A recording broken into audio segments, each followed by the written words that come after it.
기독교가 전파된 나라들은 성경이 마치 66권으로만 된 줄로만 알고 있습니다. 하지만 로마 카톨릭이 정한 교리를 벗어난 수많은 기독교 문서가 예수 탄생 전과 후에도 있었습니다. 로마 카톨릭이 제외한 현존하는 문서들은 이스라엘 또 이라크 내 하미르크 국립박물관에 많이 보존되어 있습니다. 특히 예수의 인도에서의 인생 기록들은 한국에서 또는 해외에서도 한인 목사들에 의해 철저하게 이 사실들은 비밀리 해왔기에 외국 사람에 의한 외국신학대학을 공부하신 목회자님들만 아십니다. 한국에서 이런 말을 해보았자 2단, 3단으로 몰리고 목회가 박살나기에 모두가 침묵하고 있습니다. 믿으라. 믿음이라는 말은 기독교의 핵심 전도 용어입니다.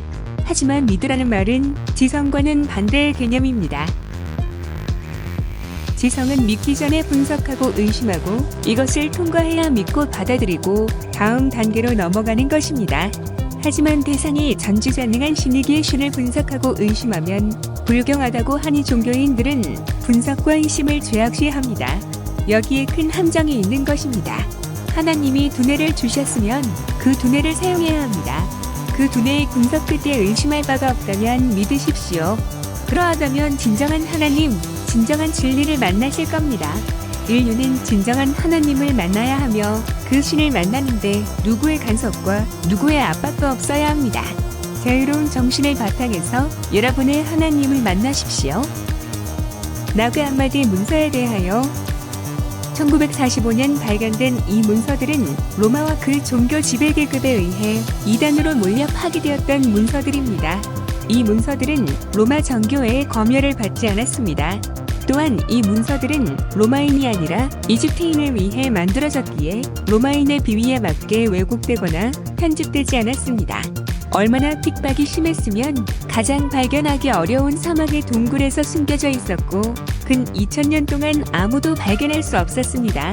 이곳은 바로 로마의 권력이 침투하지 못한 곳이었기에 오늘날 우리에게 드디어 드러나고 말했습니다. 발견 자체도 놀랍지만 그 문서들의 내용은 기존의 기독교 교리와는 다른가히 충격적인 것이 많습니다.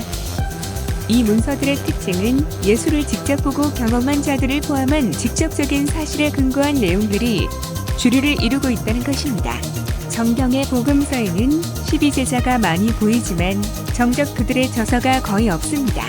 나그 한마디 문서에는 도마 복음서, 빌립 복음서, 막달라 마리아 복음서, 베드로 복음서 등등이 있습니다.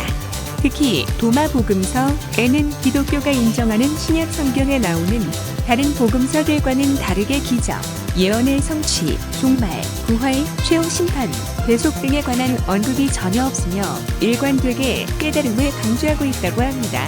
그리고 내 속의 빛으로 계시는 하나님을 아는 것, 이것을 깨닫는 깨달음을 통해 내가 새 사람이 되고 죽음을 극복할 수 있다는 것을 강조한다고 합니다.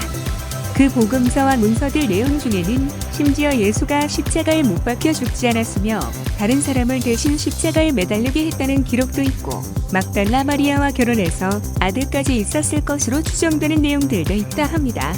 하지만 이를 처음 알고 소유한 후 연구하게 된 20세기 기존 종교자들은 지금까지 자신들이 믿어오고 사람들에게 산외시켜왔던 내용과는 너무나 다른 내용들이 담겨 있어서 수십 년간 대중에 공개하지 않고 있다가 1970에서 80년대에 와서야 그 문서의 비밀이 폭로되었다 합니다. 예수 탄생 전의 여러 유사 신화들. 기독교는 독특한 새로운 계시가 아니고 이미 고대 종교에서 나온 것들의 재각색이다.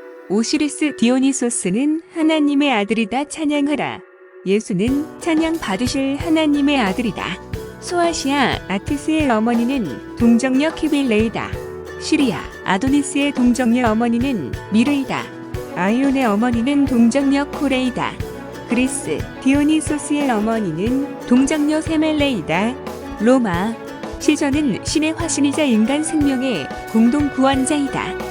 네로는 영원한 구원자 하나님이다. 미트라스의 탄생일은 12월 25일이다. 예수의 탄생일과 동일하다. 미트라스의 탄생에도 3명의 양치기가 목격했다. 예수 탄신과 동일하다. 세레는 미스테리아에서 핵심적인 이식이었다. 더 옛날 호메로스의 시에도 정화의식이 구원의 조건이었다. 이집트 파라오가 오시리스의 화신으로 탄생하는 의식을 거행하기 전에 먼저 세례를 받았다는 기록이 피라미드 문헌에 있다. 이들의 의식은 역시 죽음과 부활을 의미하고 있다. 예수와 12사도, 왜 예수는 12사도를 불렀는가? 이것은 보통 이스라엘의 12부족을 상징하는 것으로 여겨진다. 그러나 12부족이라는 개념 자체는 바벨론의 점성술에서 황도상이 12궁에 대한 상징적인 언급이다. 유대인들은 바빌론 유소 때 이것을 받아들였다.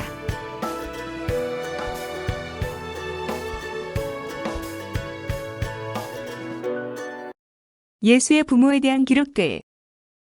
마리아는 요셉의 두 번째 부인이었다. 요셉은 첫 부인 살로메와 사별한 후 아이를 임신한 마리아를 두 번째 부인으로 맞아들인다. 이때 호라비 요셉은 40세이고 마리아는 14세였다. 요셉은 딸뻘되는 마리아와 결혼했던 것이다. 요셉에게는 첫 부인과의 사이에서 얻은 두 딸이 있었는데 재혼 당시에는 다 출가한 상태였다. 요셉은 다른 남자애를 임신해서 자기에게 시집오게 된 마리아를 영 탐탁치 않게 여겨 아내로 삼지 않으려 했다.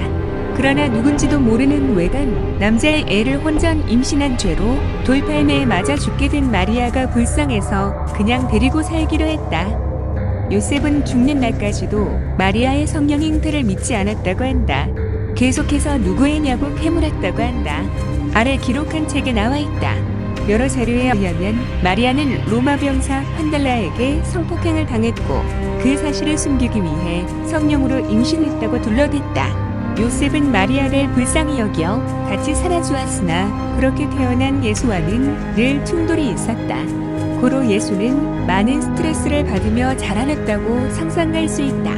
예수는 강강당에 태어난 사생아이고 그 사생아라는 열등의식을 자칭 하나님의 아들이라는 과대망상으로 극복하려 했던 예수였다. 마리아는 12살 때 임신했고 임신 6개월 지났을 때 목수일을 하던 요셉이 돌아왔다. 요셉은 마리아가 임신한 것을 발견하고는 자기 얼굴을 때리고 비통하게 말했다. 요셉, 나를 속인 그놈이 누구인가? 누가의 처녀를 더럽혔는가? 마리아, 저는 순수합니다. 저는 남자를 알지 못합니다. 요셉, 번제 임신했어. 마리아, 성령으로 임신했기에 언제 임신했는지 모르겠습니다. 성령에 의한 동정녀 탄생 이야기는 예수 서후 60년이 지난 뒤부터 만들어진 이야기다. 예수의 진짜 아버지는 로마 병사 판델라이었음을 밝히는 내용은 여러 문헌에 나타나 있다. 1. 예수가 판델라의 아들이라는 것은 유대 기록 톨레이도스 예수에도 있다. 2. 1세기 후반 로마 학자 켈수스도 예수는 로마 병사 판델라의 아들이라 했다. 3. 삭제된 요세푸스의 문서에도 예수는 로마 병사 판델라의 아들이라 했다. 루브르 박물관. 4. 독일 바트고로이츠나와 마을에서 발견된 판델라 묘비에도 예수는 판델라의 아들이라 했다. 7. 제인 샤버그도 예수는 판델라의 아들이라 했다. 8. 세계 종교 342쪽에서도 예수는 판델라의 아들이라 했다. 일개 로마 병사가 예수의 아버지였다는 사실을 없애야 하는 지상명령을 받아든 로마 황제들은 얼마나 많은 문서 조작, 분석 행유, 유적 파괴를 긴 시간 동안 했을지는 너무나 뻔하다. 어쨌든 요셉과 마리아는 예수 말고도 애를 6명이나 더 낳았다. 마리아는 예수까지 모두 5남이녀를 낳은 것이다. 그런데도 천주교에서는 마리아를 영원한 처녀라고 부른다. 보통 상식을 가진 사람은 이해할 수 없는 기독교의 교리이다. 이와 같이 신약 성서에서는 예수의 인성을 드러내는 부분은 모조리 삭제했던 것이다. 신약의 복음서 등을 읽으면 갑자기 예수가 나타나고 사라지고 한다. 편집한 냄새가 너무 난다. 과연 하나님의 말씀을 누구 마음대로 삭제하고 편집하고 첨가할 수 있단 말인가? 첨가한 사람이 하나님보다 높은 사람이 아닐까? 그 이유는 로마 카톨릭에서는 예수의 인성은 감추고 신이 되어야만 했기 때문이다.